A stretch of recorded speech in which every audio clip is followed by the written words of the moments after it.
We just hope for better, and we pray for better. Right now at 11, state of emergency as a brutal winter storm turns deadly.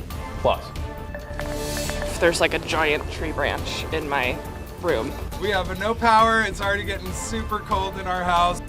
Relentless winds topple trees and leave hundreds of thousands in the dark. And people do not know how to drive in the snow, and I'd rather stay home. as officials urge those who choose to head out to tread carefully and slow down. Well, thanks for joining us at 11. David Molko here along with John Adams for another round of winter storm coverage, and we have yet another brutally cold night ahead of us. Right now, temperatures hovering in the teens in the Rose City, and that is before we factor in the wind chill, which takes us down to 0. Tonight, at least 3 people are dead. Power is still out to hundreds of thousands of people across the metro area, and trees have fallen onto homes, cars, and tents. It feels like they just keep coming here. Once again, we have live team coverage tonight to make sure your family and neighbors and you stay as safe as possible in this bitter cold. First up, Chief Meteorologist Matt Zaffino. So, Matt, the big question tonight, is it over yet? Well, you know, it's not going to end just like that. It's a gradual easing of conditions, and things are improving, and they will continue to improve as we go through the overnight hours. Some places still experiencing some very strong winds, though. So for those folks, not over. For a lot of people, it is basically over, except for the really cold weather. 18 degrees in Portland right now. East winds at 22. That combines for a wind chill of 1 degree. That's at the airport. The wind chill numbers change really minute by minute, depending on the variations in the wind, of course, because it's all tied to the wind.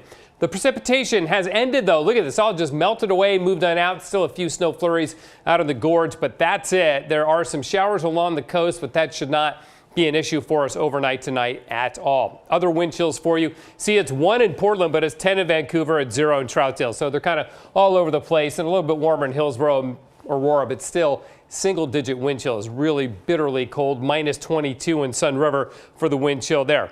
And so we have a wind chill advisory across the metro area. Notice, though, it does not include areas to the south and west or too much farther to the north because the wind isn't that strong there. It's cold, but without the wind, you don't get the wind chill. Other parts of the state still under a winter storm warning into tomorrow morning there. So, yes, we still have a lot of winter weather concerns. Now, the peak wind gusts today were impressive. 60 miles an hour at Troutdale, about 50 in the West Hills. This is what caused all the damage, of course, those very, very strong winds, much more so than the snow and the sleet that we had. But the winds are beginning to ramp down. Troutdale down to 17. The gusts are still stronger, though, and that's what we need to watch. So here's our hour-by-hour wind gust forecast for you. And I think these are a little elevated. I think they're actually going to be lower than this, but it drops below 40 miles an hour by 1 a.m. at the latest and below 30 miles an hour after about 3 a.m. So you can see the overall trend is going down. That's what we want to see to get those wind gusts down and make everybody safer and feel better about the overnight hours.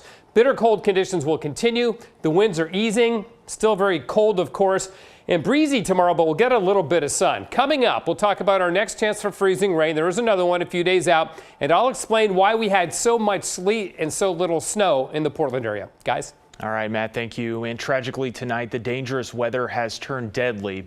It includes one woman who was killed when a tree fell on an RV in southeast Portland, sparking a fire inside, and a suspected case of hypothermia that turned fatal in Multnomah County. Well, the third person, an elderly man, was killed when a tree fell on a home in Lake Oswego, and that is where we find our Art Edwards tonight. Art. It has been a very challenging day for emergency workers in Lake Oswego and all throughout our area. Here in Lake Oswego, they had the third confirmed death that was related to the weather. The Lake Oswego Fire Department declared a state of emergency late this afternoon because of the severe weather conditions. This morning, a large tree fell on a house in the southward area of Lake Oswego. A man inside the home was killed. The freezing temperatures are also taking a toll on people who are outside. While more shelter space is being made available throughout the area, it is not always enough. People in the area without access to a warm environment are at risk of hypothermia and frostbite, which can be very dangerous and even deadly. We have one suspected case of hypothermia early this morning. Someone passed away.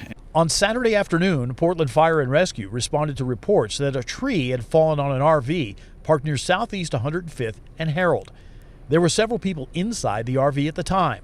I was playing some Fortnite, and then all of a sudden the power goes out, and I hear a bang, And I look outside and the tree hit the van and like it went over. After that, I bet like good like 1-2 minutes, the fire started coming out, and I heard one of the people that lived there, one of the homeless that lived there, he was screaming. When firefighters arrived, they found the RV on fire and live power lines and a transformer down in the road. That challenged their efforts. The nearest fire hydrant was likely frozen and not working.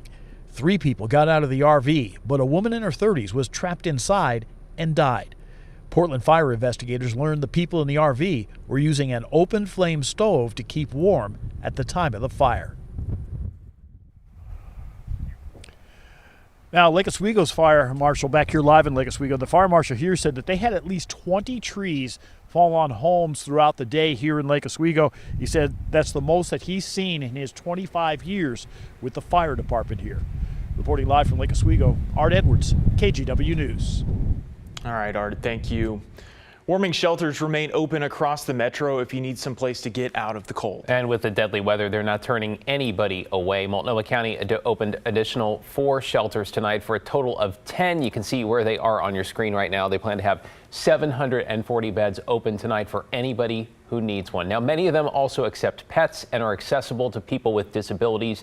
You can call 211 for a full list of shelters in your area, along with hours and ways to get there. TriMet is offering free rides to those warming shelters, but you'll have to try and catch a bus because all MAX trains are still down for the evening. TriMet says MAX service will be suspended at least until tomorrow morning, but they will have some shuttle buses running those MAX routes. Buses are also running more slowly. All the buses have chains on them right now, so they can't go any faster than 25 miles per hour. Okay, let's talk about power because that has been one of the big stories of this storm. We're taking a live look at the outage map now. Portland General Electric, PGE, has about 135,000 customers in the dark. So, of course, people much more spread all across the metro. Switching over to Pacific Power now, about 25,000 customers do not have power. In Clark County, about 4,500 remain in the dark tonight, which means it has been a long day and it's going to be a long night for not only those customers, but hundreds of crews trying to get the lights back on and those trying to get monster trees off of homes and out of the streets. Meteorologist Joe Ranieri is live in downtown Portland with the impact those relentless winds have had today. Joe. Hey, good evening to you, John. Yeah, it wasn't just crews scrambling throughout much of the metro area and downtown Portland trying to restore power earlier today. They're continuing to do that as we speak, but also across the state. And tonight, thousands remain without power. Saturday started off with a bang across the Portland metro area, and the impacts of the snowy and windy conditions really started adding up later in the day. Challenging and rapidly changing weather conditions are happening now across all of Oregon from corner to corner. So we are still advising everyone to avoid traveling if you can. A bone-chilling east wind made it brutal to spend time outside. Crews with ODOT were placed all over the state trying to keep up with the ice and heavy snow, especially in the gorge, where driving proved to be a challenge most of the day. We are experiencing extremely low visibility, around 20 to 50 feet on 84. And we are asking that drivers should just avoid all travel in the gorge. Mindy McCart with ODOT says at times certain drivers made it even more difficult for crews to clear roads. In the last 24 hours, half a dozen, if not more, ODOT plows, sanders, and incident response vehicles have been hit across the state. Perhaps the biggest problem around much of the area, the trees that kept crashing down. This was just one that blocked parts of Highway 26 heading eastbound near the Oregon Zoo exit. Very strong east winds took out trees, power, and even cars. I mean, my wife's car is definitely totaled. You can't really see it from this angle, but there's a branch that's going through the front windshield into the back seat. So, and the entire center console is totally busted. Emergency crews spent most of the day and night responding to dozens of calls at residences, including this apartment complex in the Cedar Hills neighborhood. All part of a major cleanup that will continue for at least the next couple of days. Yeah, David and John back here live in downtown Portland. A cleanup that could last a little longer than the next couple of days. Like we've been saying, we're still going to be seeing some very cold temperatures over the next couple of days. And I did speak with a spokesperson with PGE earlier tonight who couldn't give me specifics on just how long it could take to restore power. But last check, about 135,000 customers are without power with PGE tonight. At one point, again, it was right around 200,000. So they're slowly making improvements. But again, with all the extreme weather we've been seeing here, the last 24 hours, it will take them a bit. We're reporting live in downtown Portland tonight. Joe Ranieri, KGW News. Thank you, Joe. We can still hear the wind whipping up behind him.